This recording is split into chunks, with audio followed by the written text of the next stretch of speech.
Pre-calculus 4.1 day 1. We're going to be looking at angles both in radian and degree measure and drawing them in standard position and converting in between those. So just to review quickly, if we have a quadrant system, quadrant 1 is here, quadrant 2 is here, 3 is here, and 4 is here. So when we talk about quadrants, that's what we're looking at. And when we sketch an angle in standard position, we're going to have both what's called an initial side and a terminal side. And positive degree angles are going to be counterclockwise,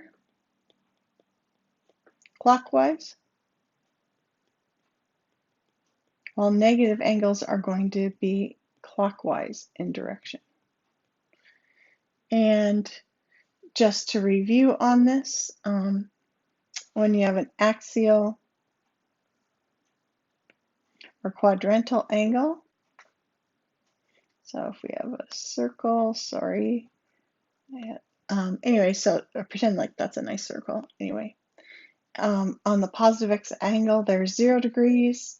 Up on the positive y, that's a rotation of 90 degrees. If you keep on going counterclockwise, half a circle is 180. Then down here we have 270 degrees. And if we keep on going a full rotation in the counterclockwise direction, we're at 360 degrees. Again, the direction on those are counterclockwise in terms of what we just described. And so if I ask you to draw an angle 120 degrees, which is positive, in standard position, you need to show a terminal side on the positive x-axis. So this is the terminal side. And you need to rotate it 120 degrees. And so you need to remember that if you went a full half of rotation counterclockwise, you'd be at 180 degrees. A quarter of a rotation is 90 degrees. So 30 degrees, if we split that about right here, 30 degrees beyond 190, that's going to be your 120. And that is known as your terminal side. Notice the vertex is at this origin, and you need to show an arrow that you are rotating counterclockwise, and that's that rotation of a positive 120 degrees. Now you've drawn an angle in standard position. You don't have to point out the terminal, I just said terminal down here. So sorry. This is the, I'm so sorry, initial side. Sorry about that. The initial side and then the terminal side. So there you have the angle in standard position. And so a negative angle in part B is going to be counterclockwise. So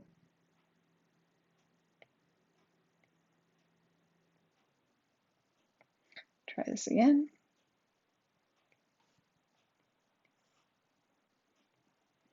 And so you're going to have your initial side on the positive x-axis, which you need to show, darken in, show an arrow on.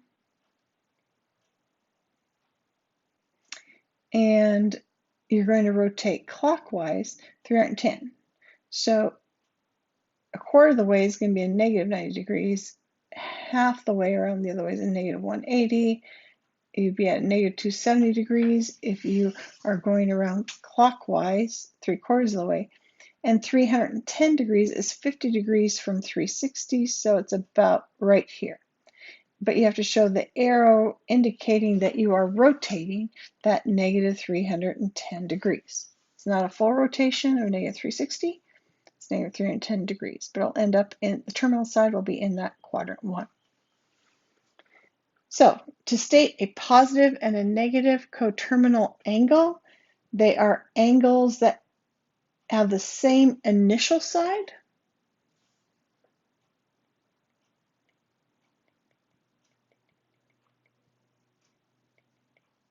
and the same terminal side.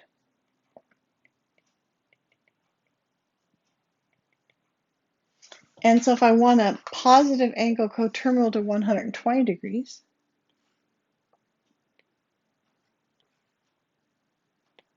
I'm just going to remember that I am starting initial side here and terminal side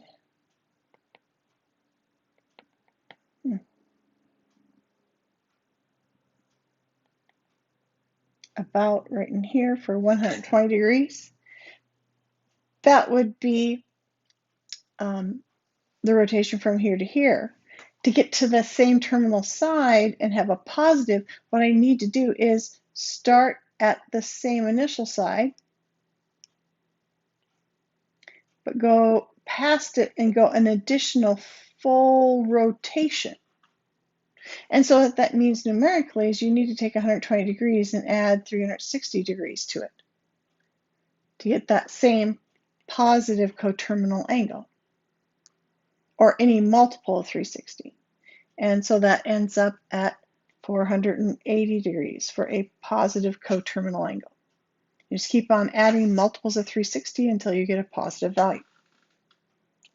For a negative coterminal angle to 120 degrees, you need to have the same initial side, and we need to rotate around this direction to end up with the same terminal side. And so to get that, you take the initial positive 120 degrees and you add to that multiples of a negative 360 degrees until you get a negative value, because you're going around the other direction. And so to meet up with that, you're going to end up with a negative 240 degrees. And that is your negative coterminal angle. So add multiples of 360 to get to a positive value. Add multiples of a negative 360 till you get to a negative value. All right, example 2, sketch radians in standard position. And so we need to talk about the definition of a radian value. And 1 radian is the measure of the central angle theta that intersects an arc S equal in length to the radius of the circle. And so right here,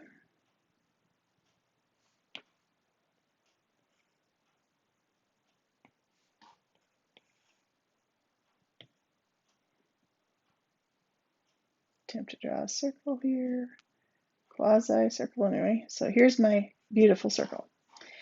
And so 1 radian is the measure of the central angle theta that intercepts an arc S. And so this right here, S, is this length right here. That's that arc length from here to here. That is an equal in length to the radius. So theta is the measure of the arc length divided by the radius. And that will give you radian measure for theta. Give you radius measure for theta. And if you are on the unit circle, and that is x squared, plus y squared equals 1, where the radius is 1, okay, then theta, that angle in radians, is the ratio of s to r, but r equals 1, so when on the unit circle, you get theta is s over 1, or that central angle is equal to that arc length. And that's going to be your radian measure of that angle. And so just in comparison, if we're looking just at axial or quadrantal angles,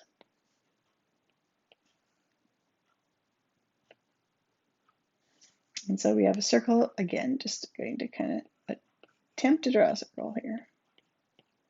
Attempt, like I said. Okay, I don't like any of that, but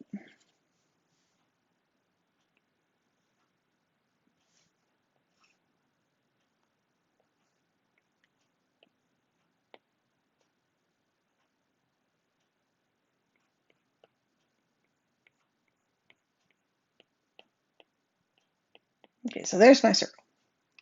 And so if we're talking about rotating around this direction, so counterclockwise, that's 1/4 of the circle, and that's pi divided by 2. A half of a rotation is actually pi radians. So pi halves is the same as 90 degrees. Pi is the same as 180 degrees. And 3/4 of the way around, if we keep on going, is 1.5 pi's or 3 pi halves. And that's the same as 270 degrees. And if we just keep on going in this direction, 0 radians is the same as 2 pi radians, and those are either 0 degrees or 360 degrees.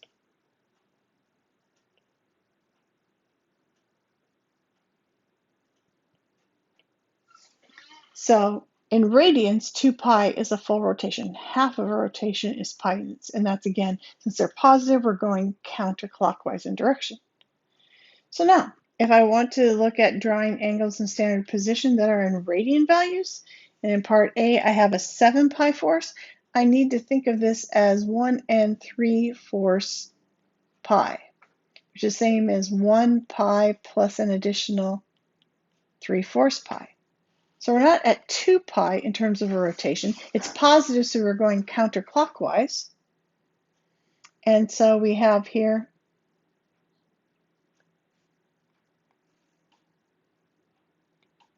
an angle in standard position, so we need the initial side. And 1 pi would rotate halfway. And then we need to think of taking the other half and dividing it into 4 equal parts and going 1, 2, 3 of those 4 equal parts, and so we end up here. So this, and you need the arrow showing you're going counterclockwise. This angle in standard position is 7 pi force. It's less than a full rotation because 7 pi force is less than 2 pi. So drawing in part B a negative angle, we need to go clockwise. And a negative 5 pi 6, well, it would be a negative 6 pi 6 plus a positive 1 pi 6. You're short of going halfway around, but you're going in the negative direction. So if you're thinking about drawing this in standard position, you have your initial side, but you need to take pi and divide it into 6. And so that means taking each 1/4 and dividing it into equal thirds. So you've got 1, 2, 3, 4, 5, 6 equal parts. We're going to rotate in the clockwise direction, so rotating, there's 1 pi 6, 2, 3, 4, 5 pi 6 is approximately right here. Draw that in, show the arrow that you're rotating counterclockwise. This is a negative 5 pi 6. And so there is your angle sketched in standard position for a radian measure of negative 5 pi 6. State a positive and negative coterminal angle. Well, again, to get to the positive one, you need to just take that angle and you need to add a full rotation of 2 pi or multiples of 2 pi until you get a positive angle, which is 7 pi force plus 8 pi force, which is 15 pi force. So there is your angle that is positive, that is coterminal. To get a negative, you need to take that 7 pi force and add multiples of a negative 2 pi, or 7 pi force plus a negative 8 pi force, gives you a negative 1 pi force. And that is the angle that is negative, that is coterminal to it. So adding full multiples of positive 2 pi to get a positive, or full multiples of a negative 2 pi to get a negative. Those angles will be coterminal. They'll have the same initial side and end up with the same terminal side. It's just a matter of the multiple of rotations to get there. Okay, so then we're going to look at complements and supplements of an angle.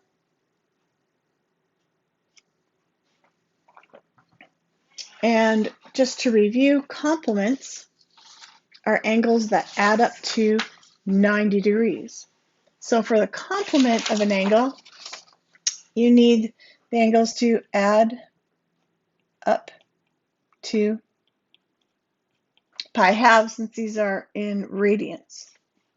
You'd want them to add up to 90 degrees if it was in degrees.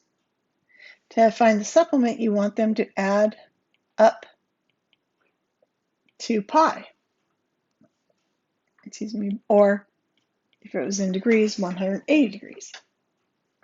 So in part A, when you have 3 pi tenths, you need to understand that in terms of pi halves, that would be the same as 5 pi tenths. So 3 pi tenths is not a full 90 degrees. So therefore, there is a complement to it, an angle that if you add to it, and we should say positive angles that add up to it, need to be positive angles that are going to add up.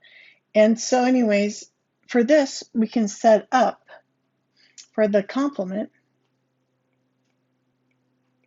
I need 3 pi tenths plus some angle that adds up to 5 pi tenths. If you subtract 3 pi tenths, x is going to be 2 pi tenths. But then go ahead and simplify that, and x equaling pi fifths, that is going to be the complement in radians. Since it's in radian, give the complement in radians. Now there will also be a supplement to this angle, 3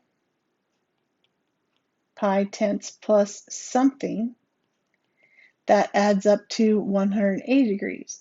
And pi is going to be the same as 10 pi tenths, and pi is 180 degrees. So I need something that adds to 3 pi tenths that adds up to be 10 pi tenths. So if I subtract, that gives me 7 pi tenths. And so that is going to be the supplement. Doesn't reduce at all. So that would be the supplement of 3 pi tenths, 7 pi tenths. Now when we get to part B, 9 pi tenths is greater than pi halves, or 5 pi tenths. It's already over 90 degrees in terms of degrees, so it will not have a complement. It will only have a supplement. So the supplement of this is going to be 9 pi tenths plus something that adds up to 10 pi tenths, or pi. So as you solve, subtract 9 pi tenths, and you get 1 pi tenth, and that is going to be the supplement of it.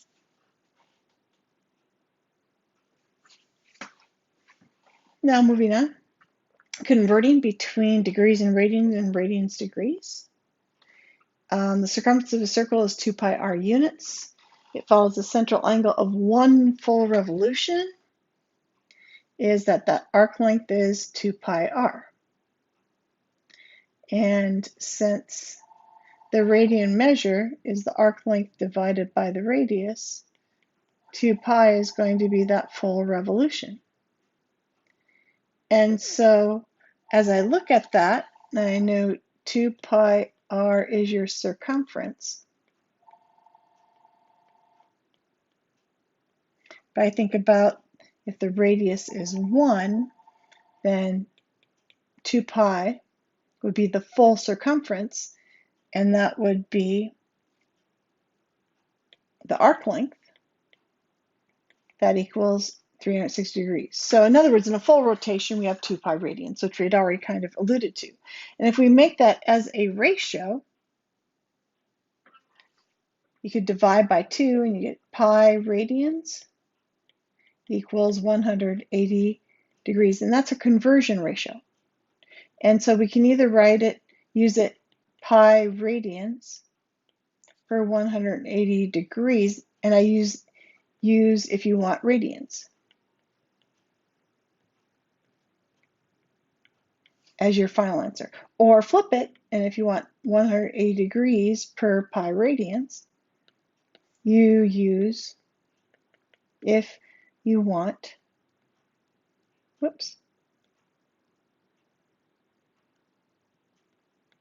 degrees.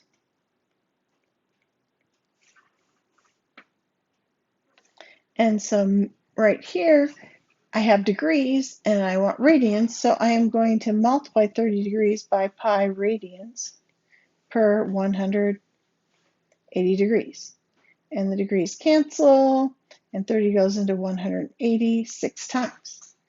And so you get pi radians per 6. But we don't actually put the unit radians on there, so we just write 30 degrees is pi 6, and that's understood to be radians. If there's no degree symbol on it, it's radians. So for 280 degrees, we multiply by pi radians per 180 degrees. And again, we don't really have to include the radians. The degrees cancel, and we get the divide by 10, and we get 28 pi over 18. And that is going to be in radians. Divide by 2, you get 14 pi ninths, and that's understood to be radians. If there's no degree symbol, we're talking about angles, that is a radian measure because radians are actually real numbers. And for negative 420 degrees, we still multiply by pi over 180 degrees. The degrees cancel, the zeros cancel. I've got a negative 42 pi over 18, which reduces to a negative 21 pi over 9.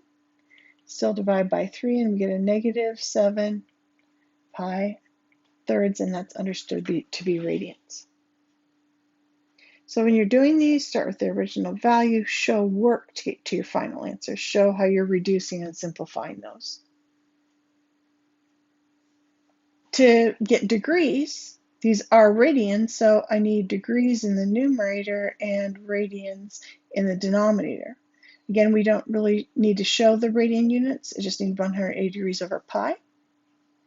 And so as I multiply those, the pi's cancel, and I have 180 degrees over 4, which is, as you simplify it, 45 degrees, and you do need this degree symbol on that. Again, for 8 pi thirds, it's understood to be radians in the context of an angle. You multiply 180 degrees per pi radians.